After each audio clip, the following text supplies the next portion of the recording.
Hello students, this is the next lesson in our biochemistry unit. Previously, you learned about atoms and the most important elements for living organisms like you and me.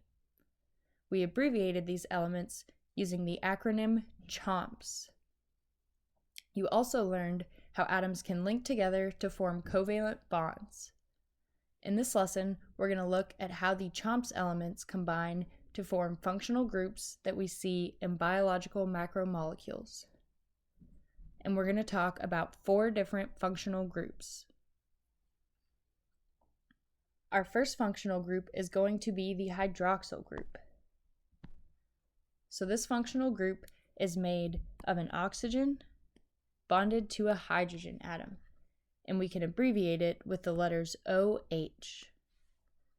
Hydroxyl groups are involved in dehydration synthesis when the hydroxyl group of one molecule combines with a hydrogen of another molecule. This process releases water and joins the 2 molecules together. We're actually going to talk about dehydration synthesis in our next lesson, so be ready to see this hydroxyl group again. Here we can see 2 examples of macromolecules, glucose and cholesterol, that use the hydroxyl group. If we look at glucose here, we can see that it has a bunch of hydroxyl groups. And glucose here is going to be an example of a carbohydrate.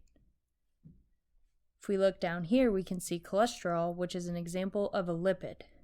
And this is also going to have a hydroxyl group on the end here.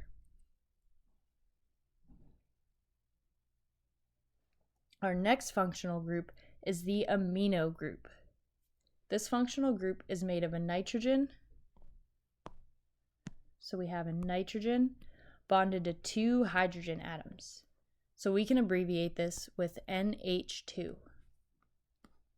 The amino group is going to be found in all amino acids, which are the building blocks of proteins, another biological macromolecule.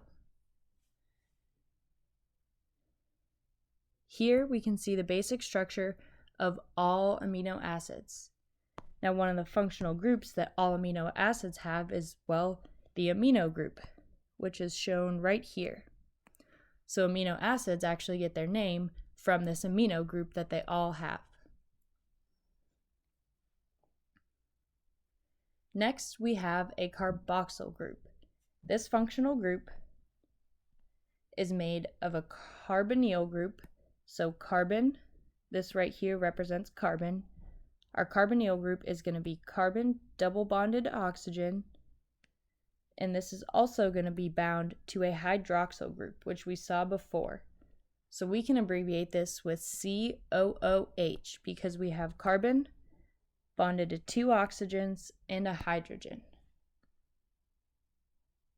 Now the carboxyl group is found in all amino acids, and it's found in many lipids. So here we can see some examples of molecules that have carboxyl groups. In this top example, we see a saturated fatty acid and an unsaturated fatty acid. So these are both examples of lipids. And we can see that on the end here, they both have a carboxyl group. In the bottom example, we see the structure of an amino acid, which you saw in the previous slide. However, this time I want to point out the carboxyl group, which is shown here. So we can see that all amino acids have both a carboxyl group and an amino group, which you saw before. Our last functional group is the phosphoric group. And this is made of a central phosphorus atom bonded to 4 different oxygens. So we have 2 hydroxyl groups here and 2 oxygen. We can abbreviate this as PO4 because we have 1 phosphorus bound to 4 oxygen atoms. Now the phosphate functional group is going to be a key component of ATP, which is the energy currency of the cell. These bonds that we see here between our phosphate groups are going to store chemical energy, which can be released when the bonds are broken. The 4 functional groups we just discussed are going to help make up the biological macromolecules that we will talk about later in this unit.